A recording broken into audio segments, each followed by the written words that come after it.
Beautiful day outside with the carnival and everything going on, so I really appreciate you coming inside to be with us here today. You're very, very warmly welcome to this inaugural Arts Careers panel session. I'm Professor Alison and I'm delighted to be here with you. I'm the Dean of Arts and Humanities here in the University, and I'll be co-hosting this event alongside my colleague Professor Tim Thompson, and he is the Vice President for Students and Learning in the University. And we're going to explore the many different pathways that an arts degree can unlock for you.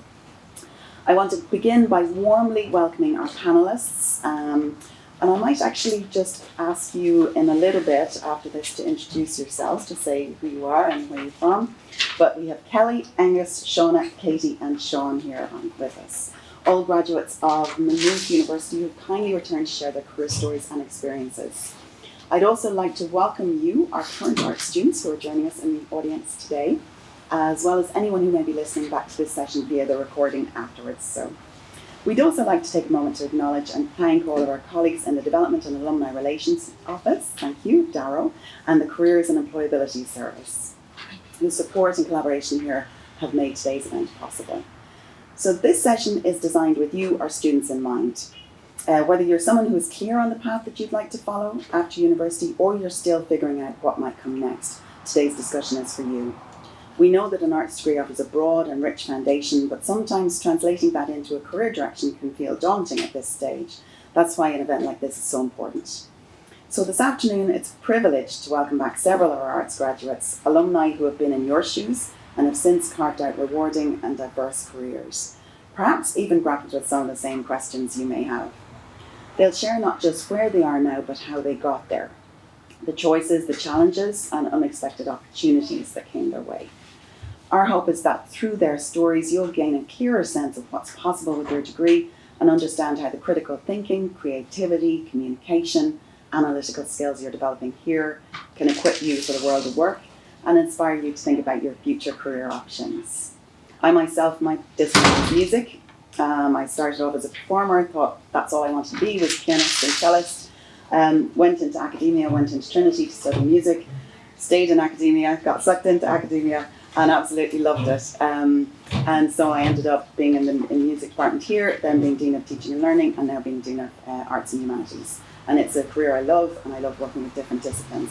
So it just shows how you can go into different careers through different pathways. So thank you again for being here. To our alumni, thank you very much for sharing your time, your wisdom, your experiences with us. And before we jump in, here's a quick look at how the afternoon will run. So Tim and I will start the discussion with the panel, and we'll open up the floor then. After we've asked a number of questions, we'll open up the floor to you guys. So maybe start thinking about anything you might like to ask them as we're going through this session and take advantage of this fantastic opportunity. At 2 p.m, we'll conclude the formal part of the event, and the Careers and Employability Service will share some practical next steps. But we hope you'll stay on for refreshments and the opportunity to chat informally, because our panelists are going to stay on. So there might be some things you might want to ask them, but you don't feel comfortable maybe, saying it out loud in front of everyone. So there'll be chances to talk to them individually afterwards, which is fantastic. And thank you for that, guys. So this is a fantastic chance to engage, ask any follow-up questions, and let's get started. So I'll take a seat now. And we'll start. Tim, do you want to start with the first question? Actually, we'll get the panelists to introduce themselves first. I'm sorry, I forgot that. That's all right. Start with you. Hi, my name is Katie Brady. I'm obviously a graduate of Maynooth. I did English and history and made my way through the kind of arts and heritage sector in Dublin, and I'm currently working with Image Media, or Image Magazines. Hey everyone, I'm Sean Hodgins. Also a Maynooth graduate. I studied English and Classical Studies here, and I now work in wealth management with Goodbody, and I work specifically in client experience. Good afternoon. My name is Aengus O'Maolain. I am a graduate of music and Irish undergrad and a music postgrad, and I'm currently a barrister at Bar Department.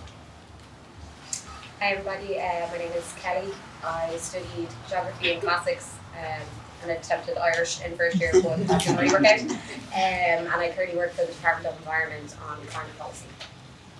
Hello everybody, my name is Shauna O'Reilly. I studied English and history, and I am an assistant producer on the Breakfast Show on Today FM. Thank you so much. Super. Shall I start with the first question? Thank you very much. And actually, I've just realised as I was listening to your introductions that I also was in the Faculty of Arts and Humanities for my undergrad as well. Oh, yay. So, yeah. Super. I studied archaeology. Anyway, so thank you for the introductions. It's quite clear that you've all got kind of varied careers and had varied career paths now.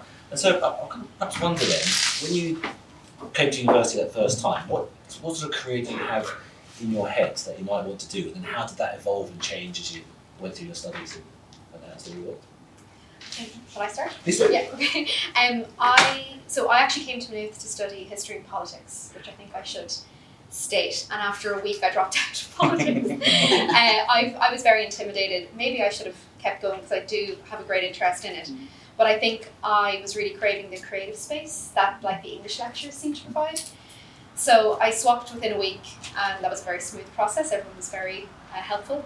But it was history that was my main love, and I really saw myself in the museum sector, which I still am very passionate about.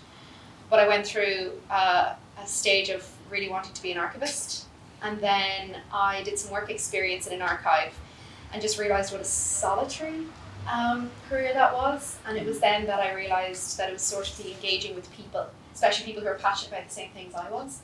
And that's kind of what like broadened my thought process and path.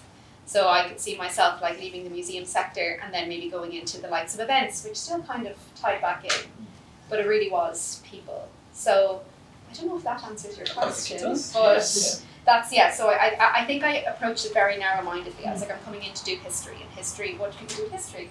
If I don't teach, there's archiving, but then I saw that if you have passion experience in one thing, it can actually open loads of doors.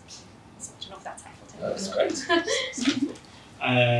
So when I came to Maynooth, I wanted to study English and classical studies, and the reason for that is that I had a good teacher in secondary school who taught English and classical studies, and I got on well with him, and I was like, do you know what?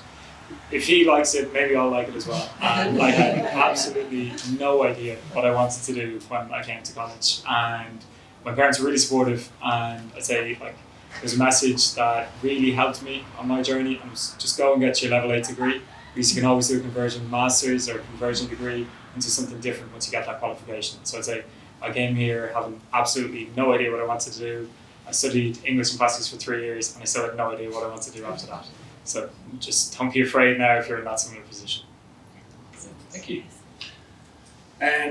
So I came to college in 2003 to Trinity, and that was a colossal failure. Didn't work out for me at all, and worked in a cult centre for a couple of years, which was also a colossal failure, and I highly recommend not doing that as well.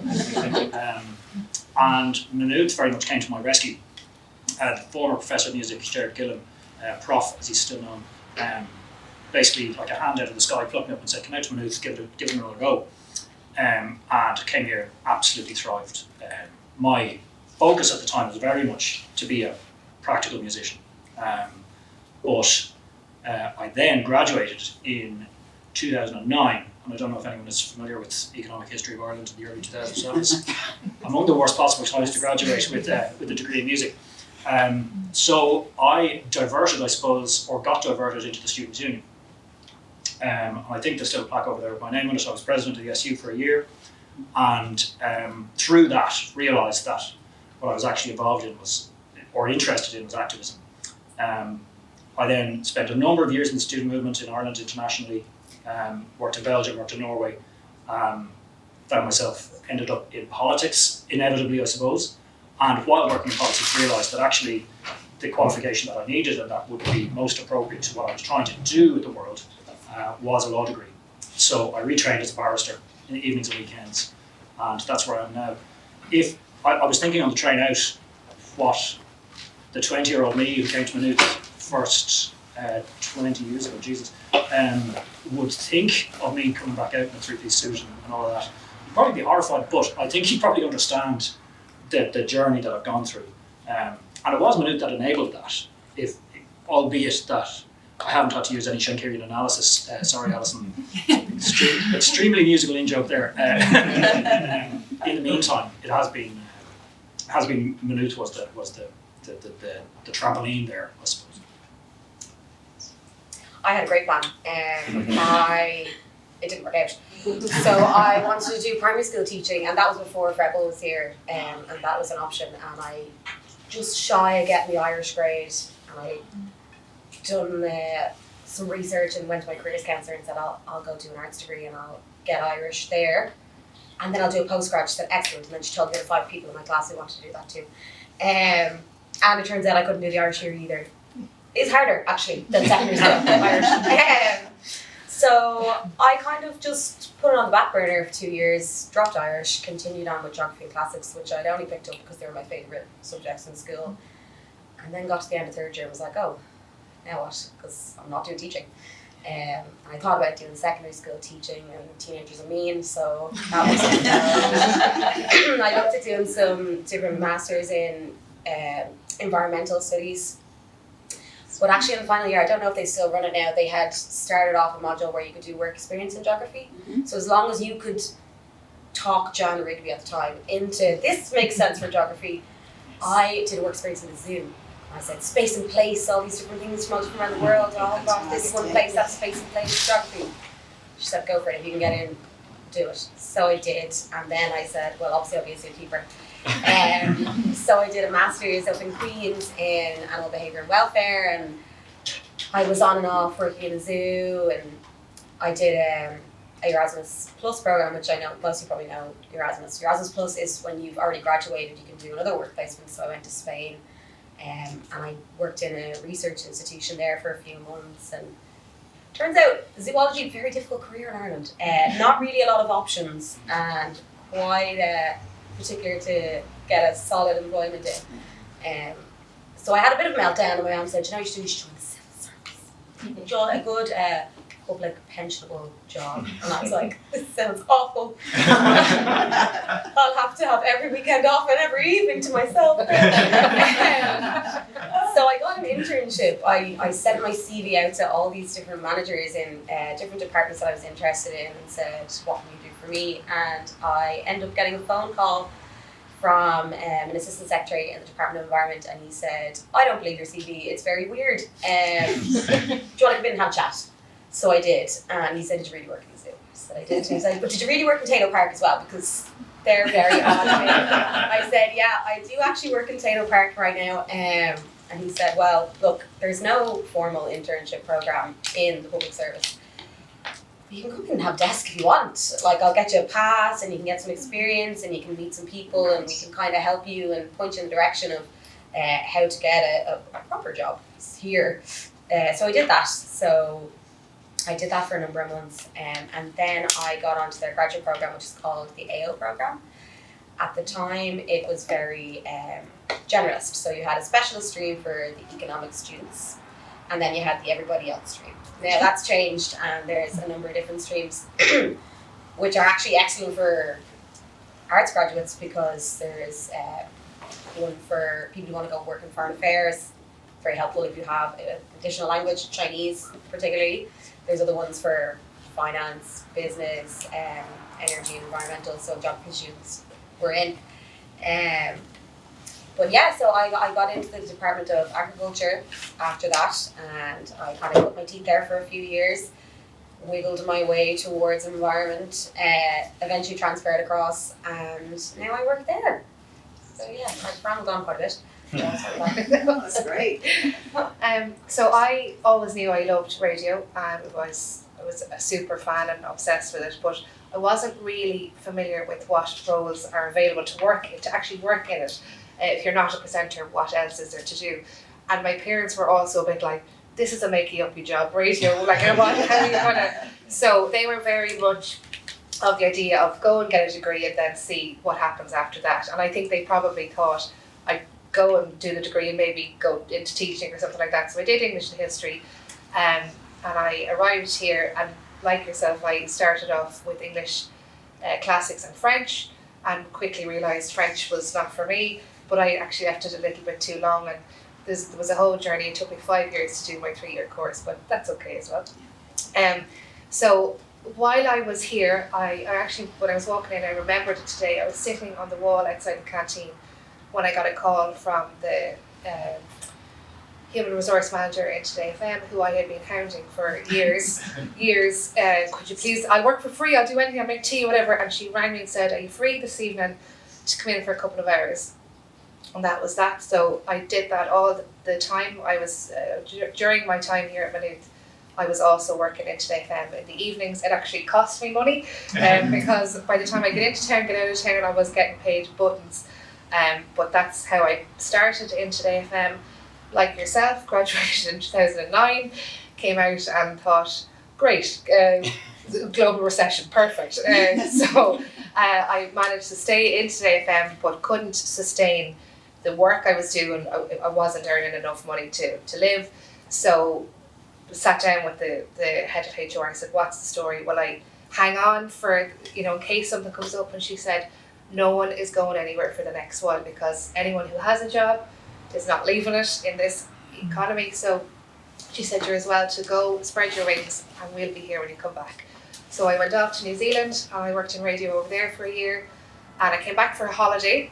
And while I was here, I got a call to do 2 weeks work in Today FM. So I went back and did that. And then I got a job offer in another radio station called iRadio. I went there and worked there in Athlone for 2 years, and always hounded again the HR manager at Today FM, and she actually said if I didn't give you a job, it was going to be a restraining order. So she gave me a job, and I've been there since. Now I took a little breather for 2 years. I went and worked somewhere else in between, but I've more or less spent my entire professional career working in and around Today FM in different positions, the marketing department, sales department.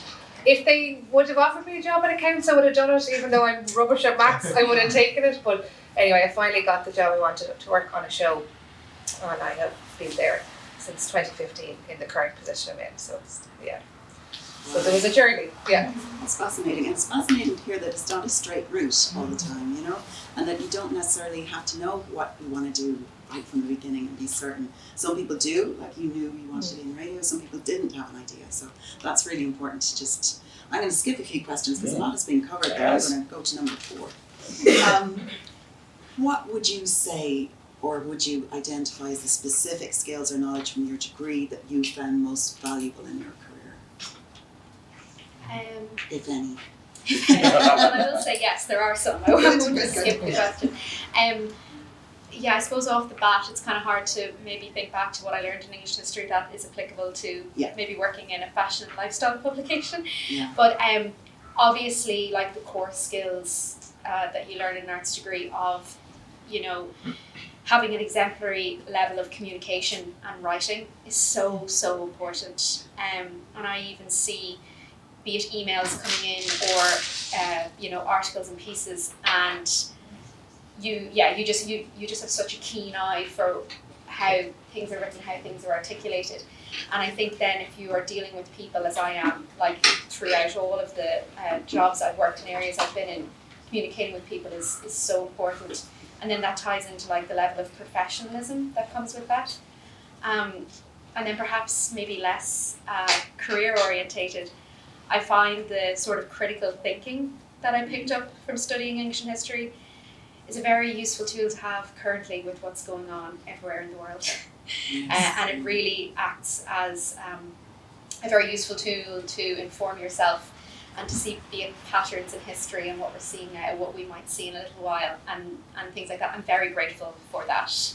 I don't know if anyone else feels that way, maybe from studying history yourself, but that's an extremely useful tool at the minute. That's fair. So a few skills kind of stand out to me, but I still use today. So I didn't really chart what I work on at the moment, so I might just go over that really quickly. I work in client experience in wealth management in Goodbody, which are now owned by AIB. And really what I deal with is the touch points with our clients. So when they're becoming a client and then throughout their journey and how we communicate with them. So a few really key skills that I learned here. So the first one I'd just say is around attention to detail. So I don't think everyone develops that, and I think in an arts degree a lot of people do, and it can really stand to you in your career. Secondly, I think in an arts degree you are dealing with people from such a variety of different backgrounds, such a variety of different skills, different courses. You end up in modules with people doing subjects that you hadn't even heard of. And I think a lot of people can end up in college sitting in a really narrow group with the same people all the time. And that ability to engage with loads of different people is really helpful as you go out into the world. So like the only reason that I'm in the position that I'm in, and it's actually really interesting, a lot of people on the panel have already spoken to it, is that you hounded someone or you asked a question or you went outside of what is kind of generally expected of someone in a role.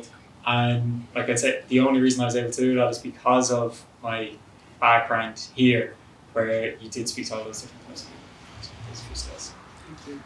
I've been thinking while the guys have been talking that I think the most applicable skill that I learned in my studies was the ability to prepare adequately for what I was doing. So obviously I have a master's in music performance and musicology. What that is, and as someone who now talks for a living, what that is spending an enormous amount of time preparing for performing a piece of music, which is however long it is. And the difference between a 12-minute song or whatever and a 12-minute submission before a judge is actually relatively minor. And what it requires is the ability to prepare for it, to understand what you're saying, how to say it, how to manipulate, if you like, the emotional response of your audience, which may be one invariably elderly lawyer, or it could be an audience the National Concert Hall. You're doing essentially the same thing. And related to that is the ability to manage your time effectively so that the end product is fully cooked. And that's something that I think is really a skill, certainly that I learned during my studies here. You have 5 assignments due, one of them is going to take 20 minutes but it's due tomorrow, the other one's going to take 10 hours but it's due the day after. Figuring out how to clock those things together so that you can have excellent results in both, I think is a key part of that. Mine's going to be a bit repetitive. I think you're dead right. Critical thinking is essential, and it's one thing that is really developed in an arts degree, particularly in classics. That everyone was like, why did you do that? It's the always to go to, critical thinking. But I think arts degrees also usually attract people who are quite open-minded, and they really foster and develop that. As you said, there's so many different subjects. Within them subjects, there's so many different modules. You can take things that you may have never heard of before, and you can kind of taste test them like people did, where they transferred quite quickly. Believe it or not, I did climate change for a week and then left, and now working climate policy. That's very depressing. It's not for me. But yeah, you can really you can move between things, and I think it does foster a more open-minded, more step-back approach, which not to slack off other people's educations, but like say engineers are usually very like tailored towards a certain purpose, and that's their plan and they're going to get there, whereas I think perhaps people who have come from our backgrounds are more likely to take a more holistic view on things, take a step back and think, okay, well we can get this plan done, but wouldn't it be nice to also get these co-benefits, or maybe we should also think of the implications of this area as well, which sometimes, maybe in future you'll see, when you're working with people, you're like, oh, I can see your background in your thought process. A huge part of my job is research and fact checking and pulling together a piece and making sure that it's clear and informative, and that all the sources are accurate and that the facts are correct. And so I definitely feel that I learned those skills here in Maynooth, doing my essays and my assignments and, readings and over in the library and referencing as much of a pain as it can be. You go, okay, at least I know. And so I feel that definitely has stood to me when I'm putting together a brief now for a script or for my presenter, and I'm kind of pulling from loads of different sources. That definitely, I learned the groundings of that here. And like you mentioned, Sean, I definitely feel coming to Maynooth sparked my curiosity, which is a massive part of my job. Is I had led a relatively sheltered life until I came to Maynooth. I knew the same people, I grew up with them, and then I come here and you get to meet people from all different backgrounds and countries and ages, and you get to read about things you've never ever heard of, and it just completely opened my mind and I love like a human story, or I love listening to people and chatting to people, and that definitely was a huge part of my time at Maynooth as well. So thank you, Maynooth. That's fantastic. Brilliant. Thank you. Super. So thank you. I think for our next question, we're going to kind of almost flip that a little bit. And so we'll ask you whether there are any skills or tools that you perhaps wish you'd learned while with us, that now that you're in your varied jobs, you think, oh, that would be really useful if I'd done this. That's a good That's a question. hell of a question. Very well. My job is done. I would say perhaps is standing your ground. Does that count? Yeah, as a absolutely. skill? Absolutely. And maybe knowing myself a little bit more, even when we broke out into our smaller modules, let's say in history and English, I was so interested. I did have a lot to say, and I perhaps didn't say it, didn't maybe ask those questions and things like that. And then I think that does stay with you maybe a little bit if you're perhaps, I don't know, fighting for your dream job or fighting for your dream salary or something to that effect, or even just in an office with different characters.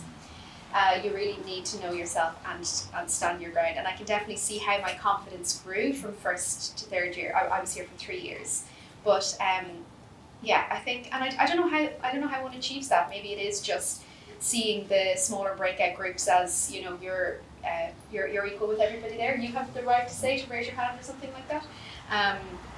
So yeah, and maybe that's a me thing as opposed to something that I should have got when I was here. But I could see that then as I sort of left the classroom to go out to the big bad world. That's great. Okay. So I think I'm answering your question, Tim.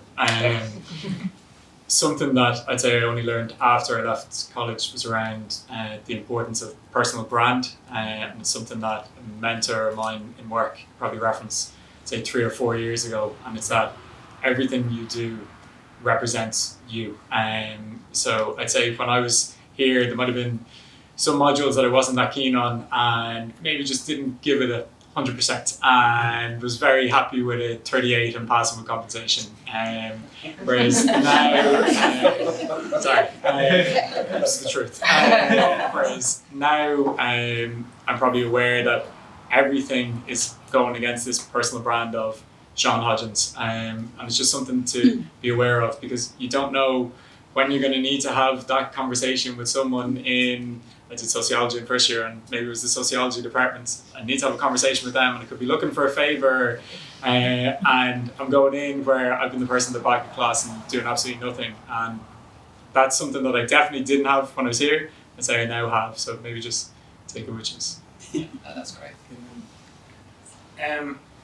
The answer I prepared to this question is project management, which sounds incredibly dull, but I think it is probably invariably, no matter what you end up going to, looking forward to everyone else shaking their heads furiously here, but probably invariably what you'll end up doing requires managing complex projects, which can be quite a technical exercise, and I think it's something that would have been a benefit, but the reason I'm reaching that high in the tree for that fruit is because I generally think that an arts degree in somewhere like Maynooth gives you opportunities to learn almost everything else you need. Even if you're doing something as pure as you like as music, you have societies out there where you can pick up everything else. There's events like this happening all the time, and there are opportunities out there to do things. And I say that as well because I know when I was an undergrad, if the Department of Music had tried to teach something about project management, I would have been furious about it. And I certainly would have resisted it. So I'm trying to strike a balance there. But and as the guys were talking there, I was thinking that actually another useful skill might have been long-term thinking. Because while you're in full-time education, you're very much getting to the next benchmark, which is pretty soon. Whether that's your exams, your next assignment, the next year, maybe if you're going to do a postgrad or not. They're all pretty short-term or medium-term decisions that you're making, whereas a career is an awfully long time once you're out of here. So I suspect, I think it probably does put more emphasis on this than it did back when I was here, but that ability to think long-term, what do I actually want to be, what do I actually want to achieve, and how are the ways to go about doing that might have been more useful. But that's just a reflection. I suppose along a similar route, I would say team management.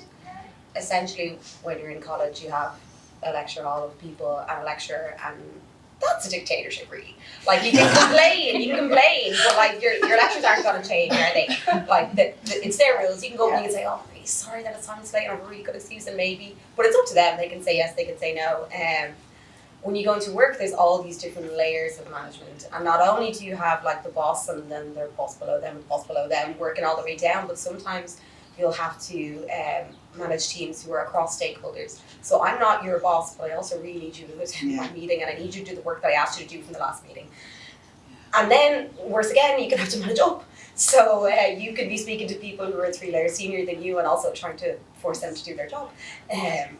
So I think that skill, again, you know, you're meant to develop that in university when it's a very different structure. That is something that I learned after I left college. I don't know how I could expect Maynooth to teach me that, but I do think it's definitely a skill that you need in your career. The skill that I wish I had is not one that I could have been taught. I think it's something that I had to learn myself as the years went on, and that is to open up and be honest about how you're getting on if you are actually struggling with coursework or with deadlines. And something that I've only learned in the last couple of years is that I have ADHD. I didn't realise when I was in college, and I didn't understand why I found it so difficult to meet deadlines or knuckle down and study when it was needed. And so as a result, I would have been intimidated to say that out loud and to be honest about that, and would have fallen behind then. And that's how I ended up failing my final year and repeated. And it was only when I was able to say it out loud and go, I haven't done what I needed to do here, and I reached a point where I wasn't able to pass my final year. And that was a really stark, moment to get to, and I felt like I disappointed people. But now I can actually say, if I'm struggling or need more time or just the ability to open up and be a bit easier on yourself, and because now I know that I do struggle in these environments, and I build a kind of things around me to make sure that I can structures around me to make sure I get what I need to get done in the time I need to get it done. But I didn't realise that then. But that was something that I had to learn myself as life went on. That's fantastic. Thank you. Yeah, it's really good to hear stories where you're not looking at a panel which is straight firsts and no bumps in the road. That everyone goes through different things and can succeed in some things and not so great in other things. But yet you've got a panel of extremely successful people in their careers here now, and that's important, I think. Were there any particular, I might start here just to mix it up. Yeah. Were there any particular internships or work placements or those kinds of experience in college that you found, this was really useful for me? Well, I think because I started working in Today then while I was here, that was kind of where I just honed in on that, and I didn't leave. But I suppose that was mainly where I learned all the skills I use today. That was where I suppose I sacrificed time, social events and everything to do that. So that was my internship as such, and that was it basically. I've kind of gone over this already, but in final year in geography they had introduced a work placement module, so I took that up, and essentially that was my kind of first career launch point. So I did that work placement, and then by that summer I was working there, and it carried on for a few years until I kind of swiveled again and realistically got another internship in a different industry. I think they say the boomers have one career, and I think the millennials are saying are going to have 3 in their lifetime. So for you guys, I don't know. I'm already on step 2, so we'll see how that goes. Thank you. Yeah, I'm on number 4 already. So There you go. You're an achiever. No, I just I'm bored very quickly. That's my problem. I mean, the answer to your question is no. We didn't really have internships back when I did music. Difficult to imagine how that would work. But again, and I know Ian Russell is here, and he'd be delighted to hear me say this, my experience with the societies and clubs that I was involved in was absolutely crucial in terms of exposing me to everyone else. For those of you who don't know where it is, music is the farthest south building on campus. When you turn into Logic House, you go left, like it's literally as far back as you can go, and can be quite a bubble. So having the experience of getting involved in things like society was massive for me. Thank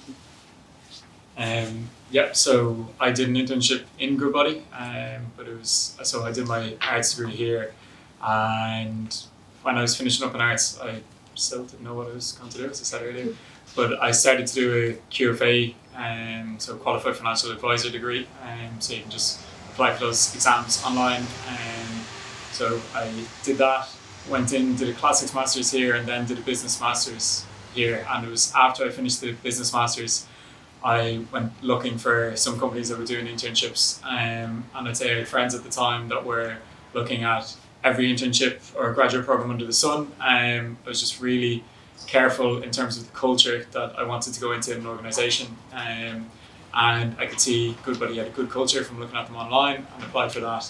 And I went in on a 10-week internship, and the reason I went in, so I had no idea what I wanted to do still. That's 5 years after doing my Leaving Cert, 5 years here. And I went in for a 10-week internship because I thought anyone can do anything for 50 days. And I don't know how long I'm there now, 6.5 years roughly, I'd say, and I'm still there. So I'd say take the opportunity with the internships if you can do it. I didn't actually do any internships while I was studying, but in my final year, I just woke up one day and was like, I'm moving to Dublin when I graduate, and I want to work in a museum. And so, As you do. yeah, after however many pints the night before. And I went to the history department, and I will say I got great support there, and a really good piece of advice. I was looking at some of the larger establishments in Dublin, and I was told, look for a smaller institution because you're going to get lost in the bigger ones. And I found the Little Museum of Dublin, which is like the smallest museum I could find, clearly. I applied for an internship there. I got it. And so when I graduated here, I went straight to Dublin. I was 8 weeks into the internship, and I got offered a role of assistant manager, and then stayed for a year. And then I did my master's in Trinity. I did public history. And everything just kind of snowballed from that. So without the support from the history department and that little piece of advice, like working for the year in that small museum, and I mean a tiny team, which, you can reflect on now. I know some people prefer larger teams than smaller ones, and there are definitely pros and cons. At that stage, it was really, really beneficial, and it opened loads of doors. And then another internship I did again, it was post graduating, was, as I touched on earlier, I volunteered to work at the Guinness Storehouse Archive, and that was amazing, and there's such a lovely, lovely team there. But I was looking at fantastic artifacts, but I kept being like, oh, there's loads of crack happening downstairs, and oh, we're having an event, and oh, I think we should be doing public tours and stuff, and then that definitely had another snowball effect of being like, right, I do love these subjects and topics, but I'd like to maybe work with them slightly differently. So, yeah, those are 2 internships that had a great impact on me. Great, thank you. I might combine 2 questions, if that's all right. Push the boat out. I'll start back over there again. So, we've already established, if I heard you right, that engineers are terrible. So, I wonder then whether, how can graduates from kind of arts and humanities disciplines stand out against these other disciplines? Because we always think about STEM as being a very strong kind of discipline. How we can perhaps stand out against graduates from other disciplines? And with that in mind, whether you see any trends or emerging opportunities in these different sorts of industries as well that we might be interested in. Oh, me? Yeah. I'm not sure. So, yeah, it's a difficult question, but I would say, okay, in STEM, you have very literal things. I think languages is something that stands out really well in arts. And again, not something that's my forte, but if I could just talk about a particular role that is open to people, there is a job that is a graduate role called Third Secretaries, and it is based in the Department of Foreign Affairs. So they take in all kinds of graduates, but you got one foot in the door if you have your language. And so French, Spanish, German, Japanese, Chinese, Arabic, any of these kind of secondary languages, if you can work in that language, you can have an amazing career in DFA. So you go in, you do a year-long program, which would be the same program that I did, a graduate program. After your year, they get a placement. So it could be in Beijing, it could be in Brussels. They get panelled and they get told where they're going. They're going to be based there for 2 years. They're going to be working with attachés and representatives from Ireland, and they work on Ireland Inc. Team Ireland. It's a lot about trade. It's also about humanities and looking after people who are in emergency situations in foreign countries. It's a very interesting role, very professional role, and they move up the line very quickly. So that would be a program that if people have a language background, I would really suggest looking into. And I think they take in people every year. That's fantastic. Thank you. If anyone is interested in law but isn't sure whether they're looking to fully commit to it, there's an interesting position called a judicial assistant. So all of the judges of the High Court, the Court of Appeal and the Supreme Court, the superior courts, have a judicial assistant who's always a very recent graduate. Doesn't have to be a law graduate, but whose job is to assist the judge in sort of personal assistant ways, but also in preparing their decisions and in understanding the cases that are before them, taking notes, organising things, setting, organising diaries and so on. I think it's a very unusual and very interesting opportunity. There's about 100 of them in the court service, and they run recruitment rounds every year. I think they've just done a recruitment round, so maybe this is more appropriate for next year. But that's certainly an opportunity that's out there. In terms of the question that Tim started with, I'm pleased that the dichotomy between arts and STEM is back. There was a period of time where there was this horrible acronym, STEAM. I'm delighted that has been unilaterally killed today. Because arts is different. It's a totally different mindset. Not to generalise, but a hypothetical pure STEM person, whoever that might be, is probably thinking along a fairly fixed track. Here's the problem, here's the solution, we're going to use this methodology and we're going to get a result. What an arts brain brings to that is, well, why don't we do this? And why haven't we thought about that? And why don't we try it this way? And I think every organisation needs someone in it who is prepared to be the only person in the room to say, actually, I disagree, or why didn't we think of this, or why don't we do it this way around? To be the contradictor, the grist in the mechanism, just to make things work better. And you may not be popular at the time when you're saying that, and being the only person to disagree. But I think it is absolutely critical in any organisation that there is someone who disagrees with the mainstream opinion. I think that's the beauty of an arts graduate, that you have that bit of creativity and that bit of different brain structure, if you like, that you can bring to processes and decisions that are happening around you. So I'd say when I said in Goodbody there's 24 people doing the internship, and just for full clarity, there's now no internship in Goodbody. It's a graduate program that you apply for, so just in case anyone was going to Google it later on. But there's 24 people, and I'd say majority were UCD, Smurfit, finance graduates, and I had this kind of inferiority complex that I had done arts, being completely honest. And when I sat down in my day job, I started to put my hand on things and like ask questions that probably they weren't expecting to be asked by the graduate in the room, and threw myself forward for presentations because that's what I had done in college, so I had no problem presenting, which felt very different to some of the other graduates who were alongside me. And really early on in my career, someone who was very senior at the time in wealth management asked me for a meeting, and I was petrified. I was like, my God, why is he asking me for a meeting? Like, what have I done?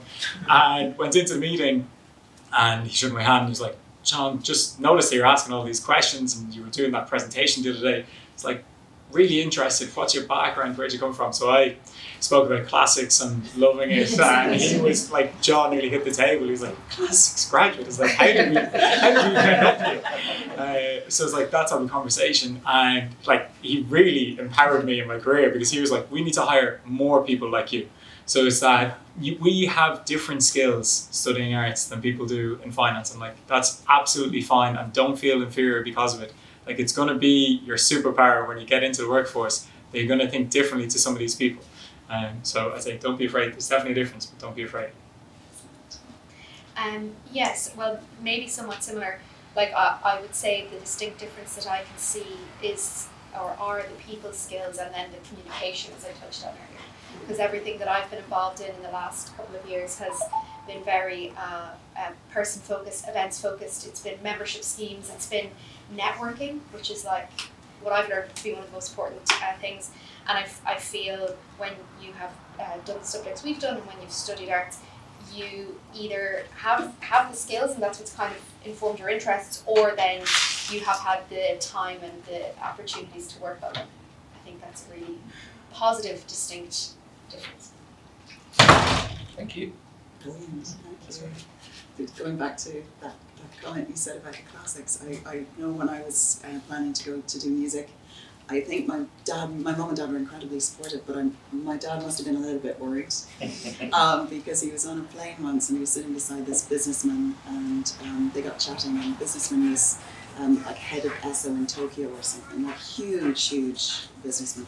And Dad said, do you mind me asking what you did for your undergrad degree? And he said, yeah, sure, music.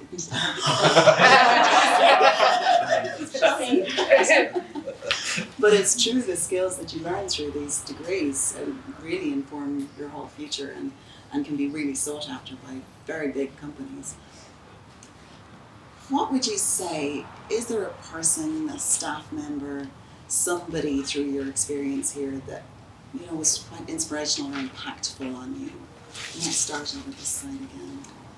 Yeah, so I had a lady called Una Frawley when I was studying English. And what I kind of loved was, I went into English maybe a little bit naively. I think a lot of people do in first year, if you've liked English for the Leaving Cert, and then you're like, oh my God, this is just going to be that times 2. It's very different. And you're actually talking about a lot of current affairs and history and politics and all of this.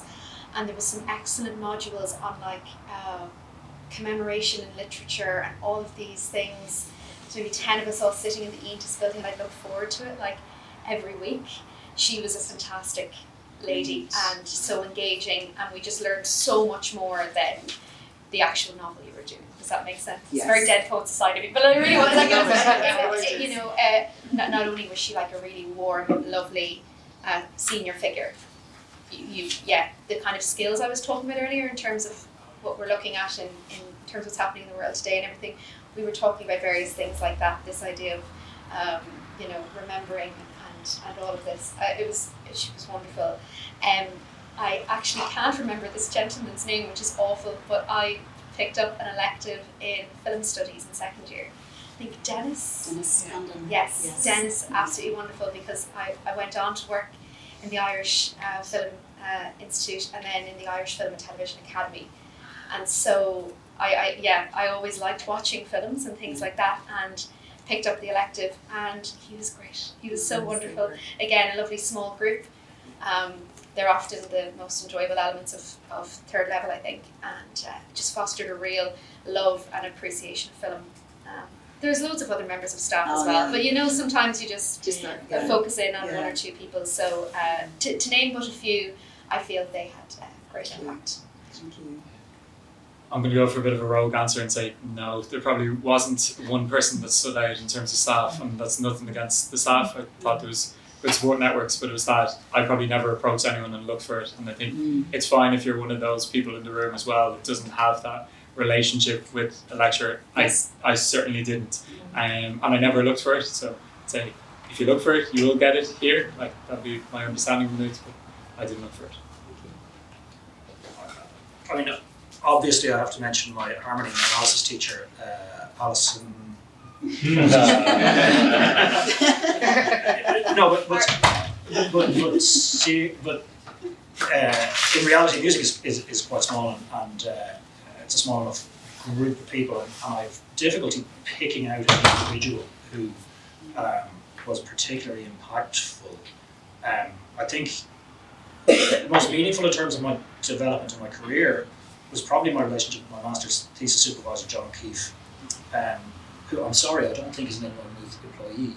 I think he's a St. Pat's employee, but sorry about that. That's fine. But John really taught me that good enough isn't good enough, that if you're doing something, you should do it to the absolute peak of your ability and then some, and that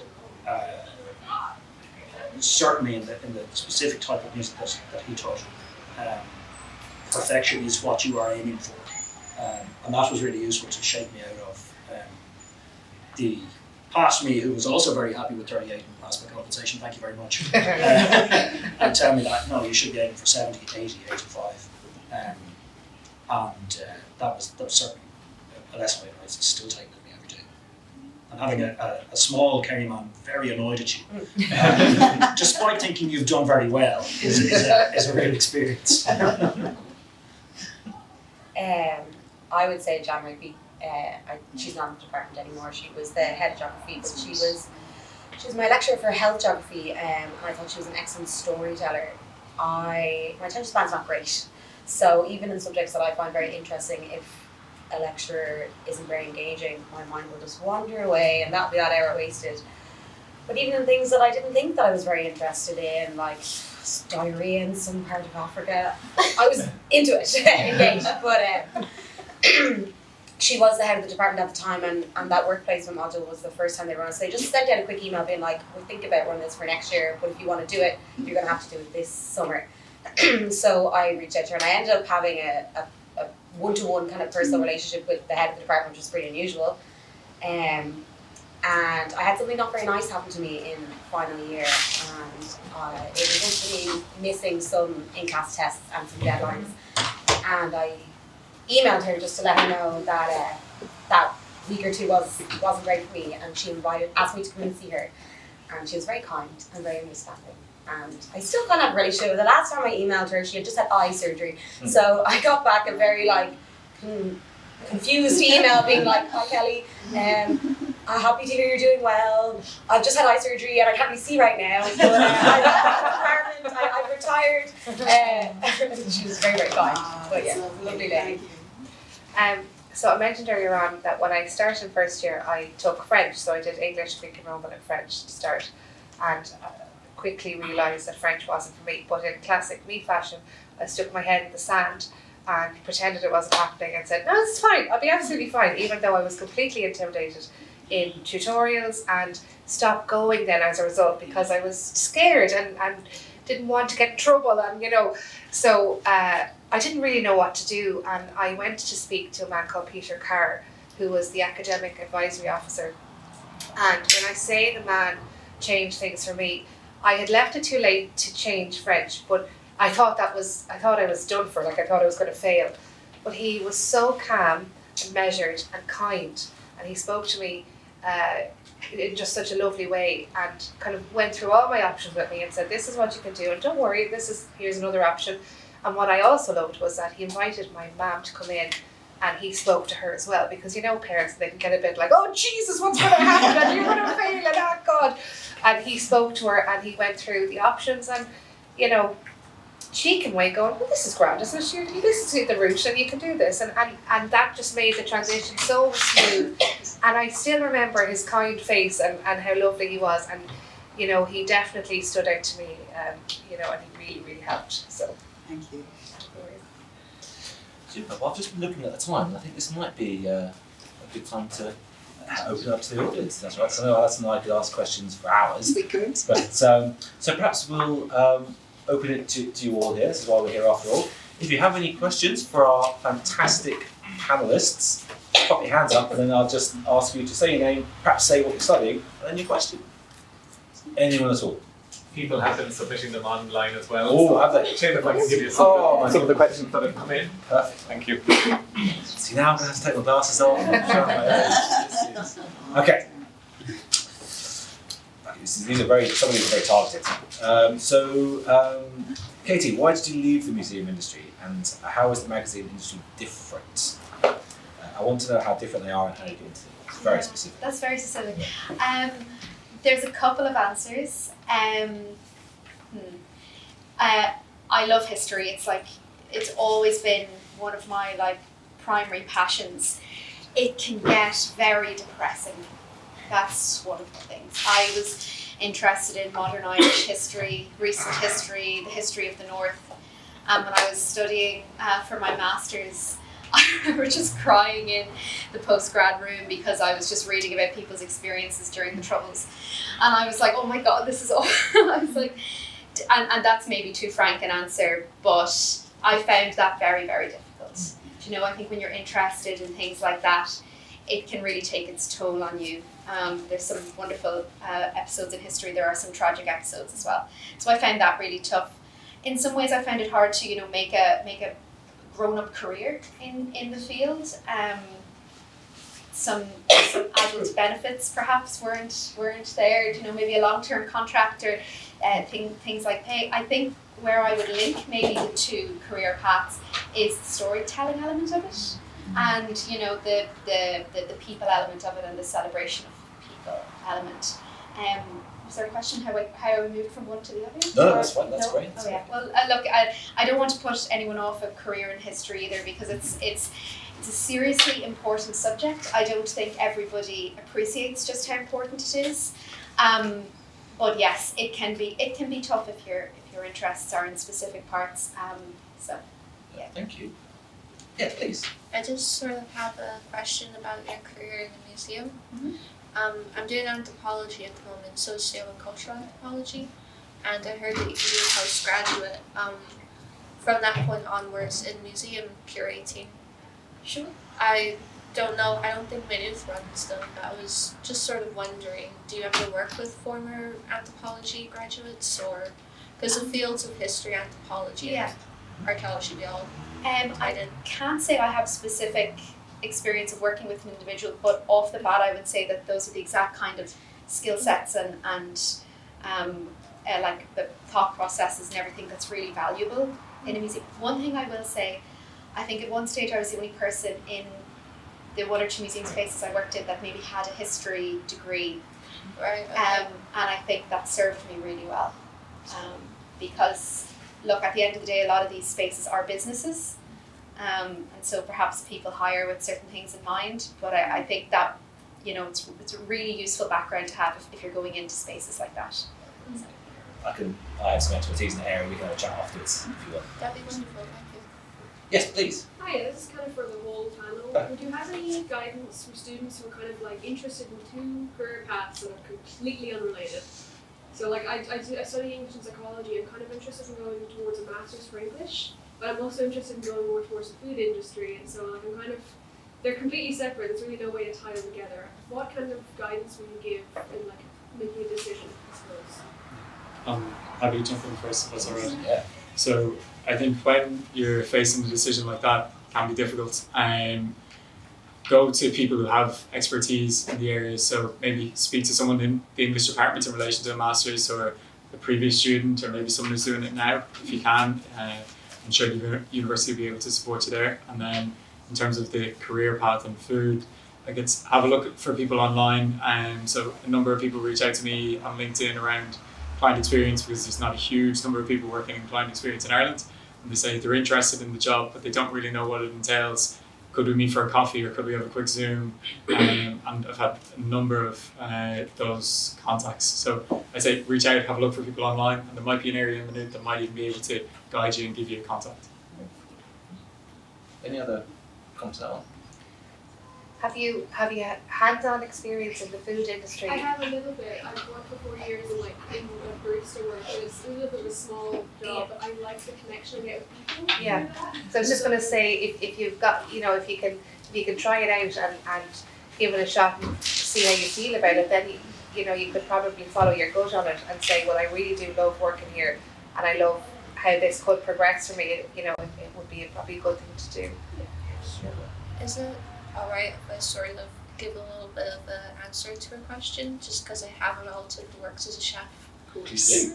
Well, a lot of chefs, they don't actually. What a lot of chefs do if you're looking to be a chef is they go and they just cold call a kitchen. A lot of chefs don't go to culinary school or anything like that, so that's just an extra add-on. So a lot of it is just cold calling a place. Like I got my first restaurant job because I entered the building while it was still daylight and nobody was in. I asked for a chef directly and he gave me the job. So yeah. Thank you. Any other questions at all? We've got. Oh yes, sorry. So hand up first. Yeah. Yeah, I think my question would be directly to John. Yeah, when you talk about personal branding, for someone who has never heard about personal branding, how do you advise him to Yeah. start? Sorry, actually after I gave that answer, I was like, God, I really should have defined what personal brand was. Yeah, so when I was first told about it, I didn't know what a personal brand was at all. And really, it's about how you can touch yourself all the time. So I was asked this question in a recent event as well, so I really should have known better. But it's like when you come into the room, so today all the seats in the front were reserved, but it's like sit in the second row then if you can't sit in the front row. I'm not saying everyone has to do that, by the way, like everyone is different. It's like that's the type of thing that I do for my personal brand. It's that when there's the option for a Q&A, I'll ask the question, or if there's an option for a connection, I'll ask the question. Like other additional things, it's like just representing yourself in every aspect of your life in a certain way that you think you would want to represent yourself. So it's like today for this event, I probably, if I was in your shoes, I'd probably go out and have a look at the panelists, understand what they want to do, or understand what I want to ask from them. It's like understand if there's someone that I want to make a direct connection with, like you've got 30 minutes at the end, so anyone can come up to any of us at the end. So all those type of things lend to your personal brand. So then for myself, like within Goodbody, there's this brand of Sean Hodgins, and one of the things, like a line that often gets touted around is like, I'm always in early, but I'm not always in early. It's that I was always in early. So it's that I'm now never in early, but people always think like, oh Sean, gee, he's in early every single day. It's like, I just did that at the start and now they think that I am. So it's like you just develop this kind of personal brand for yourself and then you set expectations that way. Do you want us to cut that from the video? Maybe, don't send that out. Did you have a question in the back row? Yeah. And then we'll go to you afterwards. Yeah, sorry, I just have a question. Can you elaborate more on, I studied business marketing, can you elaborate more on Erasmus plus your this experience and how you apply for it, or what is it? Yeah, so I decided I was going to go down the environmental route, and there was a website called ecocareers.ie, and they would list all kind of upcoming jobs which I really wasn't qualified for. Well, they advertised Erasmus Plus, which I'd never heard of before, and it was an array, it didn't say what the role was, just an array of different roles that would be environmentally focused, based in Seville, Spain. I was working at Tesco at the time. I was like, sounds like a good idea to me. So it was the way that they had got the funding was half of it was like social community kind of care. So we had to go to these community care classes, and then also whatever your role was. So some people working in community gardens, other people were working in like similar to your role, like in design, in magazines, and then there was like this whole cohort of people who were in the research institution. So within that, then there were a number of roles, and you had to kind of interview and give your preference of your role. And the role that I got was working with a researcher called Javier Juste, and he worked specifically on bats. Bats didn't have such a bad rap at the time. So he had sampled species from a tiny little island off Africa that he had collected during his PhD. They were older than I was, so they were 30 years old, I think, and they had been kept in these jars. And he was like, I never got around to finding them. They're definitely a different species. So that was my job. I was to write an academic paper and to list in scientific language the differences between this species and all other ones, and you would not believe the amount of bat species there are. That was news to me. But yes, that's what I did for 3 months, and I found it really helpful. I got to meet a lot of different people. There was a lot of English people and a lot of Irish people who were on it at the time, pre-Brexit. And yeah, it was great. But yeah, definitely if you just search Erasmus and then the actual plus symbol rather than the word, you should be able to find it. I'm not really sure what other areas, but I'm sure there's loads for business and all other areas. Yeah, and we've got resources within the university we can point towards. So final question, you've been waiting very patiently. Yes, go for it. So I just want to ask, I'm a STEM student, so I don't really do arts, but I do have questions because I do have hobbies that are very art-based. I'm very interested in the linguistic part of art. However, I do want to ask, as a STEM student, we do have a little of issues with AI and taking a job and etc. So I just want to ask, as art degree holders, how do you think your job will change in the next 10 years? Because to be fair, it's really impressive that art degree holders seems to be the ones that are very chill with the AI, because just like you said, that STEM has to be this and that, but with art, your mind, it's a lot more broad. So I just want to ask, how do you think your job will change or be affected by AI in the next 10 years? Because you don't want to tell students to go into a job that they would have to give up in 5 years and 2 years. So that is a great final question. Great question. So, panel. I think for me, radio is always going to, I hope, always going to be present because people love human connection, and so no matter what happens, radio is still the place for people to turn on to find out what's going on if something has happened. AI is certainly something that we have to use now, and we're being encouraged to use it. I was worried that it was going to take my role because, it can do all the research I can do, but it can't give human experience, and it can't tell a story like I can tell a story, or know a person like I can. So I can use it, and I definitely use it as a tool, but I think that for the moment, anyway, hopefully in the next 10 years, my role will continue to exist, and we just have to embrace the change with AI, use it to our advantage, but make sure that everyone knows that we're still better than AI. So, I think in my area, currently we're not allowed to use AI. So a lot of our information that we'd be working with would be confidential. So if we were caught putting it into an AI engine, there would be a lot of problems. But similarly, I don't think that AI can do our job because a lot of our job is human connection. When it comes to developing a policy or bringing your stakeholders together, AI can't do that, and you're building personal relationships as well as professional relationships. And I think to get the best out of your professional relationship, you need to have a good personal relationship. And that can go from stakeholders in a particular industry in Ireland, or it can go to e-negotiation tables. So in that area, I'm not so worried about AI. I'm sure there's going to be other problems. I think, so in law, AI it can be quite a scary prospect as well as being useful in a lot of ways. Ultimately, the reason I think that my career is okay is because judges are still people. Here, in other jurisdictions, however, there have been moves towards AI assisting, not quite replacing, but certainly assisting judges. And that has been terrifying.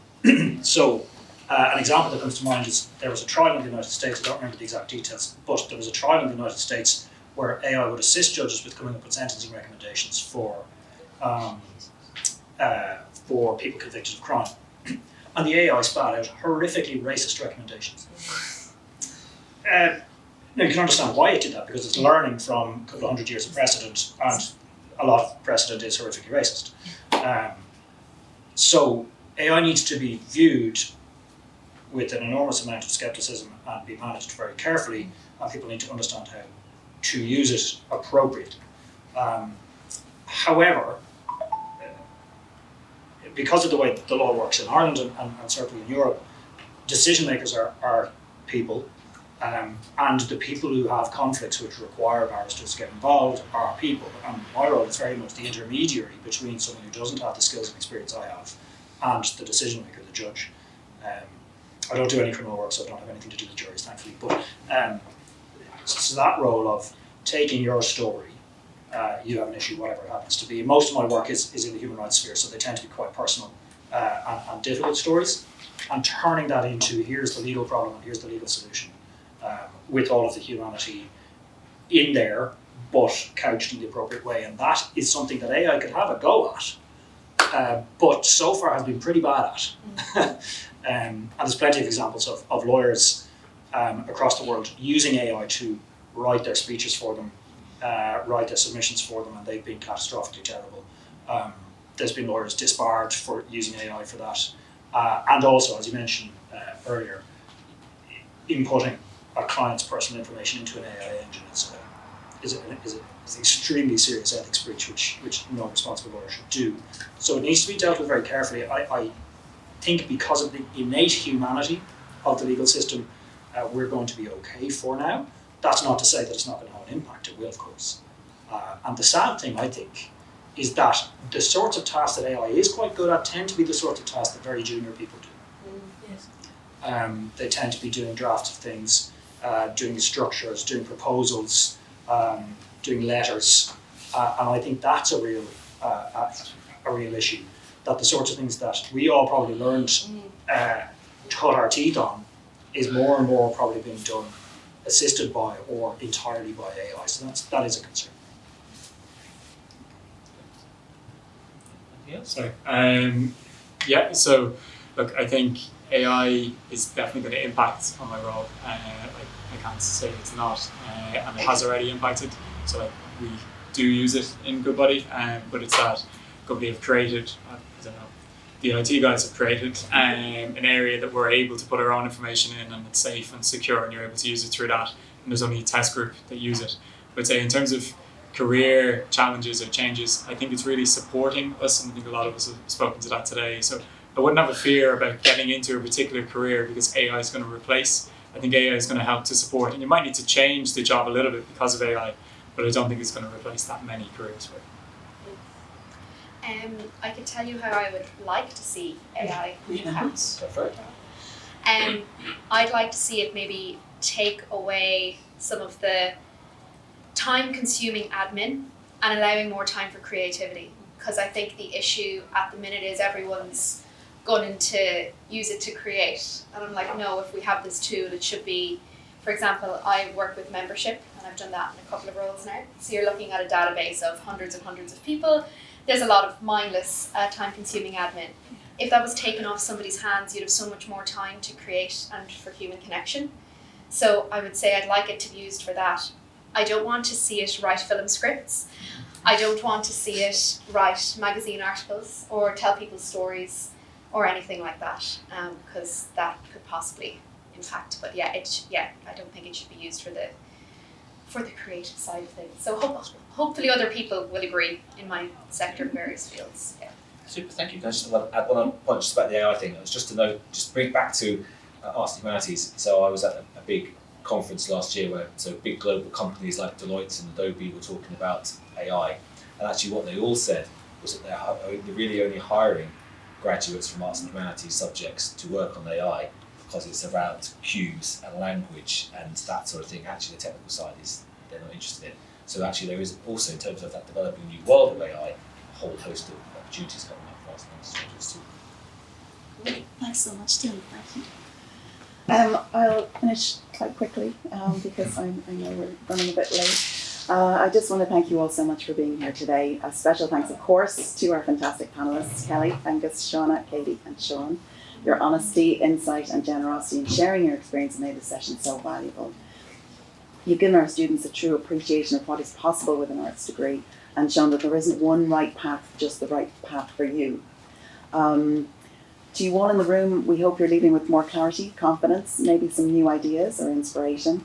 If you're more certain of your direction or just reassured that it's normal at this stage to be unsure, we hope that today has offered some food for thought. Just a reminder, refreshments are available and our panellists will be here for a bit. So please do take the opportunity to say hi, ask any remaining questions or just have a chat. And don't forget, if you'd like a professional headshot for your LinkedIn profile, our photographer is still here. And finally, the recording will be available online for anyone who missed part of today or just wants to go over it again and listen to what the panellists are saying. Thanks again for being here today. Enjoy the rest of your afternoon, and I'm delighted to now invite the Head of Careers and Employability Service, Catherine Staunton, to briefly share some practical advice on the next steps and opportunities available to you here in Maynooth. Thank you so much.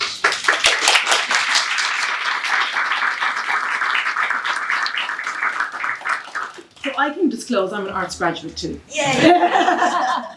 From here, geography, and found myself back in Maynooth.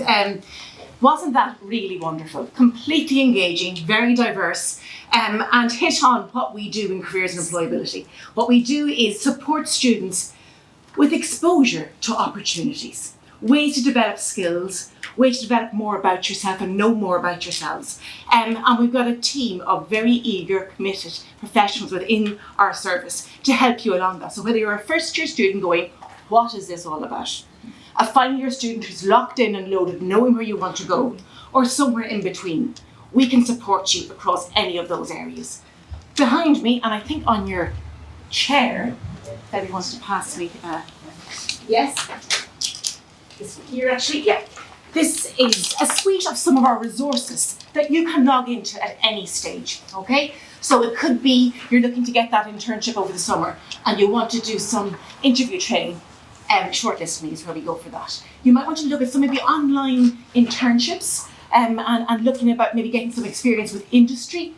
Look at Farage, Career Set. The CV is still there, okay? AI hasn't taken it over just yet, but we do need to know how to make it personal, how to make it our own, and how to develop that. Career Set will do that for you as well. And then learning more about ourselves. You heard here about developing your personal brand. We can help you with that, by the way. If you want to learn about Erasmus Plus, we can guide you in that direction. But Team Focus is like a psychometric test, trying to find out what are my strengths, what are my skills, where are my areas for motivation. So they're all ready for you. These are things that you can log into at any stage. And we develop programs as well to help you build that into that. So look at these resources. No, we're based within the arts building and we have face-to-face engagement too. Don't worry about that. Plenty of that activity going on. And I suppose really just to say action points for yourself today. You've heard really, I think, honest reflections. I think for me, really elements of pride of being an arts graduate or pride of being an arts student. I think that's something to carry away with yourselves today. And our STEM colleagues as well are very, very, very welcome. We do need to work together. And I suppose the other thing to say is that we do career guidance and advice, and you can book in to have that one-to-one guidance or coaching conversation, and that might be just where you start. So if you do nothing else, take away what could I do from today to help me further my career on. And we, as I say, have a really suite of very active programs on an ongoing basis. And I suppose what I would like to say is that we have two things we really want to promote with you today. We have student success ambassadors, maybe you'll stand up and just show yourselves here, who represent us so well throughout the year. And these student success ambassadors are students here. And it's a part-time paid position. And this is coming back again for next year. Some of our students will probably apply again, but we are really encouraging people. So it's open today, 1st of May, happy May everybody, and it will be closing on the 6th of June. So encouraging you to look at that, apply for that, and that's on our dedicated portal called Careers Connect. Another takeaway from today, if you don't remember anything, remember Careers Connect. That's really our go-to place in relation to all of these areas. So Student Success Ambassador, that's what's open now. Career Mentoring. Again, this will be open for the next academic year. Applications will be open in September, October. Fantastic opportunity for you to get mentoring from an alumni in a sector that you may be interested in. So again, we're providing you with that exposure to develop those skills, mentored by alumni. Maybe some of them are here today, but they're across the field in different areas. And then on an ongoing basis, we have Muse Awards, those people who are volunteering internally, externally on campus. I think a big event is happening next week on that. Micro internships for you going experiences on campus with different sections within the campus for a number of weeks. And our undergraduate research spur as well. So all of those activities are only some of what we do. So take away from today that we're all here to help you. We're all here to help you find yourself and guide yourself in the right direction. And curiosity is key. And that action or that bias towards trying things out. And once you have that, I think your career path will come out in front of you. Okay? So thank you very much for that.